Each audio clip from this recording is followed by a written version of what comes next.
चलिए, हेलो दोस्तों, आज हम लोग केमिस्ट्री का चैप्टर 1 पढ़ेंगे। क्लास 10 के केमिस्ट्री चैप्टर 1 का हम लोग पढ़ लिए हैं। सिर्फ और सिर्फ इसका क्वेश्चन आंसर जो है करना बाकी है। ठीक है, चलिए तो देखिए, यहाँ पे है अति लघु उत्तरीय प्रश्न, यानी कि एक नंबर का एकदम मुंह पे याद होने वाला प्रश्न। सब देखिए अति लघु उत्तरीय प्रश्न में है पहला प्रश्न, रासायनिक संगठन किसे कहते हैं। रासायनिक संगठन किसे कहते हैं। देखिए, रासायनिक संगठन क्या है? जब दो या दो से अधिक परमाणु अथवा अणुओं का संयोग जिससे रासायनिक यौगिक बनता है, उसे हम उस यौगिक का रासायनिक संगठन कहलाता है। ठीक है, यानी कि जब दो या दो से अधिक परमाणु हो या अणु जब संयोग करके एक रासायनिक यौगिक बनाता है, उसी रासायनिक यौगिक मतलब उस रासायनिक यौगिक को हम लोग रासायनिक संगठक कहते हैं। क्या कहते हैं?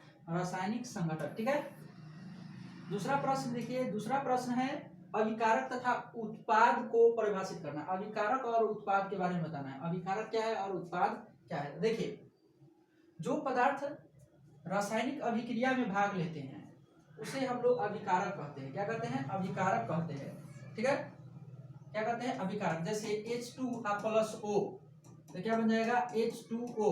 ठीक है, तो यह जो है हमारा, यह दोनों क्या है? हाइड्रोजन और ऑक्सीजन क्या है? हमारा अभिकारक है।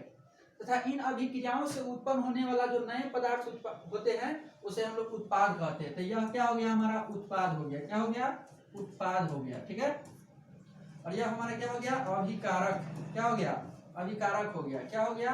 अभिकारक। ठीक है, और ये हमारा उत्पाद हो गया। ठीक है, चलिए अगला प्रश्न की ओर बढ़ते हैं।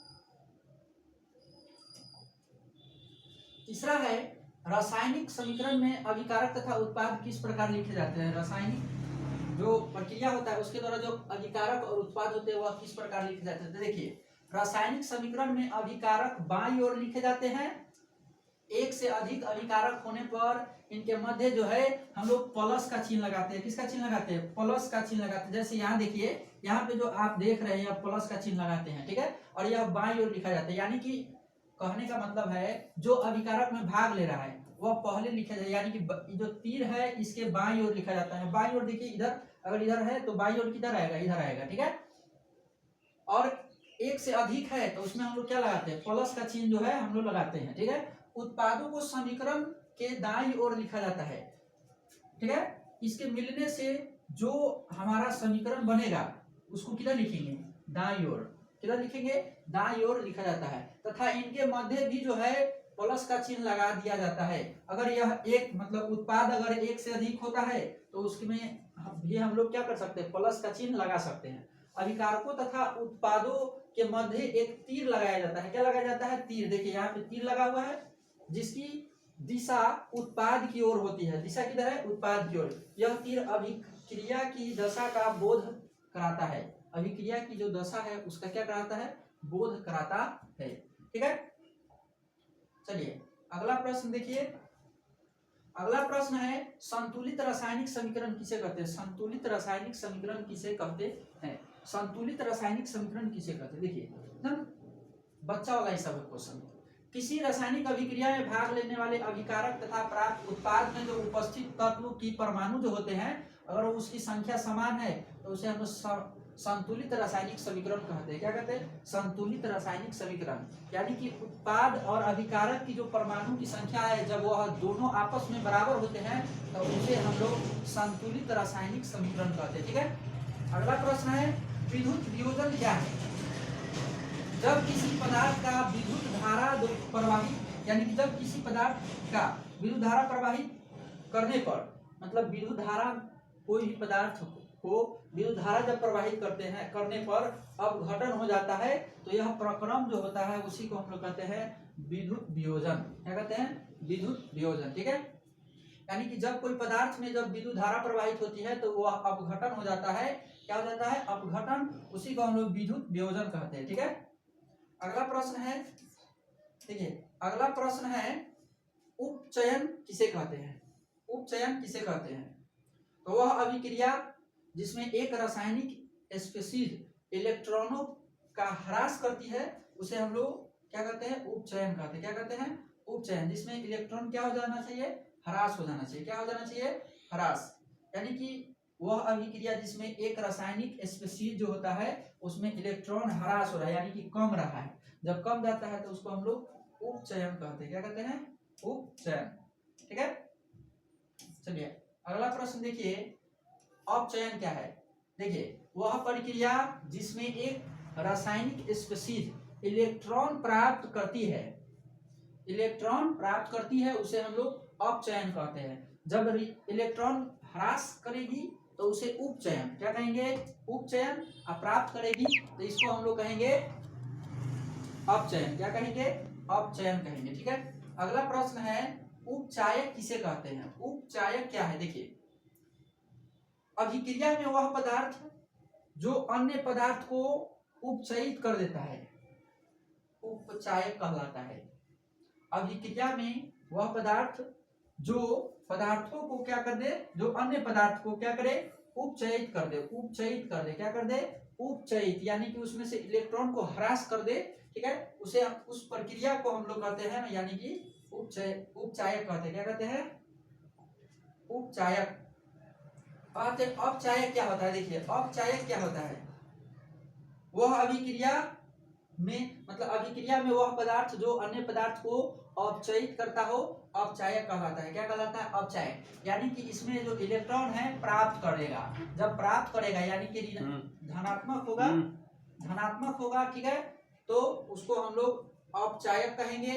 और ऋणात्मक होगा तो क्या कहेंगे, अगर ऋणात्मक होती है और धनात्मक, ऋणात्मक होगा तो उसको हम लोग उपचायक कहेंगे, और धनात्मक होगा तो अपचायक कहेंगे। ठीक है, चलिए अगला प्रश्न है, थोड़े काम में है ना क्लास में। अब हम लोग अगला प्रश्न की ओर बढ़ते हैं। वह अति लघु उत्तरीय था। अब यहाँ हम लोग पढ़ेंगे लघु उत्तरीय। क्या पढ़ेंगे, लघु उत्तरीय, लघु उत्तरीय, लघु उत्तरीय प्रश्न को अब हम लोग देखने वाले हैं। ठीक है, चलिए लघु उत्तरीय प्रश्न में पहला प्रश्न है, लोहे की वस्तु को हम क्यों पेंट करते हैं। यानी कि जो लोहा की वस्तु है उसको हम लोग पेंट क्यों करते हैं। तो देखिए, पेंट करने से लोहे के पदार्थ का ऊपरी भाग छूट जाता है और वह वायु के साथ सीधे संपर्क में नहीं आ पाता है, जिसके कारण उसमें जंग नहीं लगता है। क्या नहीं लगता है, जंग। इसीलिए पेंट करने से हम लोहे के उस पदार्थ को जंग लगने से बचा सकते हैं। यानी कि लोहे के पदार्थ को हम लोग पेंट करने से क्या कर सकते हैं, जंग लगने से बचा सकते हैं। क्योंकि जब पेंट होता है तो उसकी ऊपरी जो लेयर होती है वह वायु से सीधे संपर्क में नहीं आता है। वायु से संपर्क में नहीं आने के कारण जो होता है उस पर जंग नहीं लग पाता है। ठीक है, चलिए अगला है, अगला प्रश्न है, तेल एवं वायु युक्त खाद्य पदार्थ को नाइट्रोजन से प्रभावित क्यों किया जाता है। यानी कि वायु युक्त मतलब तेल या वसायुक्त, सॉरी, तेल या वसायुक्त खाद्य पदार्थों को नाइट्रोजन से प्रभावित क्यों किया जाता है। तेल एवं वसायुक्त खाद्य पदार्थ को वायुरोधी बर्तनों में रखने से उपचयन की गति धीमी हो जाती है।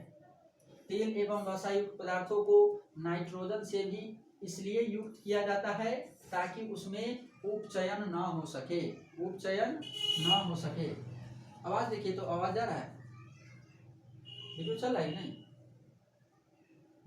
चलिए, तेल एवं वसायुक्त खाद्य पदार्थों को विद्युत मतलब सॉरी वायुरोधी बर्तनों में इसलिए रखा, वायुरोधी बर्तनों से उपचयन की गति धीमी हो जाती है। तेल वसायुक्त पदार्थों को नाइट्रोजन से भी इसलिए युक्त किया जाता है ताकि उसमें उपचयन जो है ना हो सके। ठीक है, अगला प्रश्न है, कॉपर सल्फेट के विलयन में, कॉपर सल्फेट के विलयन में लोहे का एक टुकड़ा डाल देने पर, लोहे का एक टुकड़ा डाल देने पर जो होता है विलयन का रंग क्यों बदल जाता है। कॉपर सल्फेट का एक विलयन में अगर हम लोहे का टुकड़ा डाल देते हैं तो कॉपर सल्फेट का जो रंग होता है एक तरह से उसका रंग क्यों बदल जाता है। तो देखिए, जब लोहे की कील को कॉपर सल्फेट के विलयन में डुबाया जाता है तो वह भूरे रंग का हो जाता है। कैसा रंग का हो जाएगा, भूरे रंग का। लोहा कॉपर सल्फेट के घोल में से कॉपर को विस्थापित कर देता है, यानी कि जो कॉपर सल्फेट में जो कॉपर और सल्फेट दोनों मिक्स रहता है, इस कॉपर को क्या करेगा, यह अपने साथ ले लेगा, यानी कि अपने ऊपर एक परत बना लेगा कॉपर का, ठीक है। इसीलिए इसका रंग जो हो जाता है, क्या हो जाता है, भूरे रंग का हो जाता है। किस रंग का, भूरे रंग का। जैसे देखिए Fe कॉपर सल्फेट, क्या है, कॉपर सल्फेट, जब यह आपस में सहयोग करेगा, ठीक है, तो कॉपर से ज्यादा लोहा अभिक्रियाशील होता है, कॉपर से ज्यादा क्या होता है, लोहा अभिक्रियाशील होता है, ठीक है। तो जब यह उत्पाद बनाएगा तो क्या करेगा, कॉपर को अलग निकाल देगा, यानी कि कॉपर को बाहर कर देगा और कॉपर के स्थान पे कौन आ जाएगा, लोहा आ जाएगा। क्या आ जाएगा, लोहा, ठीक है। और इसका रंग कैसा कर देगा, भूरे रंग का कर देगा, ठीक है। चलिए अगला प्रश्न है, उत्प्रेरक से आप क्या समझते हो। उत्प्रेरक से आप क्या समझते हैं, देखिए उत्प्रेरक से हम लोग क्या समझते हैं, तो इसी को देखते हैं। देखिए वैसे पदार्थ जो स्वयं रासायनिक प्रतिक्रिया में भाग नहीं लेते हैं, स्वयं रासायनिक प्रतिक्रिया में भाग नहीं लेते हैं, लेकिन प्रतिक्रिया के वेग को बढ़ाते हैं या घटाते हैं। जो प्रतिक्रिया हो रहा है उसकी वेग को बढ़ाएगा या घटाएगा, उसे हम लोग उत्प्रेरक कहेंगे। क्या कहेंगे, उत्प्रेरक। क्या कहेंगे, वैसे पदार्थ जो रासायनिक क्रिया में सीधा सीधा नहीं आएगा, बगल से उसको घटाएगा बढ़ाएगा, घटाएगा बढ़ाएगा, ठीक है, तब हम लोग उसे क्या कहेंगे, उत्प्रेरक कहेंगे। क्या कहेंगे, उत्प्रेरक। Fe उत्प्रेरक की उपस्थिति में बेंजीन के हाइड्रोजन परमाणु का क्लोरीन परमाणु द्वारा प्रतिस्थापन करना। जैसे देखिए यहाँ पे क्या है, देखिए benzene plus chlorine, benzene plus chlorine, ठीक है। बेंजीन का सूत्र है, बेंजीन का सूत्र क्या होता है, C6H6, C6 और H6, बेंजीन का सूत्र होता है, और क्लोरीन, ठीक है, जो है क्या बनाएगा, तो यहाँ पे क्या करेगा, हाइड्रोजन जो है उसको परमाणु को जो है विस्थापन कर देगा, एक परमाणु क्या करेगा, विस्थापन। यहाँ पे देखो, देखिए क्लोरोबेंजीन बना लेगा। क्या बना लेगा, क्लोरोबेंजीन, क्लोरोबेंजीन, और इधर जो है हाइड्रोजन क्लोराइड को विस्थापित कर देगा, हाइड्रोजन क्लोराइड को क्या कर देगा, विस्थापित कर देगा।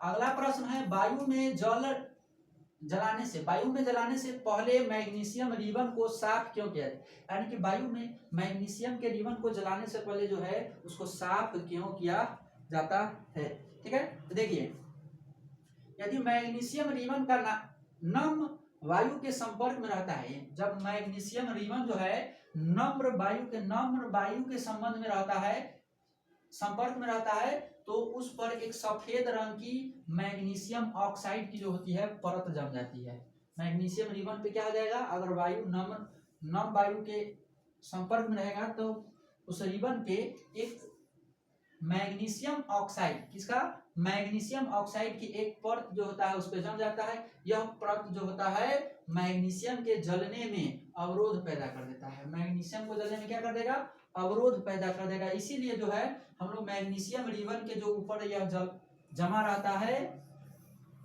मैग्नीशियम ऑक्साइड क्या जमा रहता है, मैग्नीशियम ऑक्साइड, उसको जलाने से पहले हम क्या कर लेते हैं, रेंगमार से साफ कर लेते हैं। रेंगमार मतलब जो होता है जंग छुड़ाने वाला जो श्लेष कागज आता है, उससे हम लोग क्या कर लेते हैं, अच्छी तरीका से साफ कर लेते हैं, ठीक है। चलिए तो आज हम लोग यहाँ तक पढ़े हैं, इसके बाद जो नेक्स्ट क्वेश्चन आंसर है हम लोग नेक्स्ट वीडियो में करेंगे।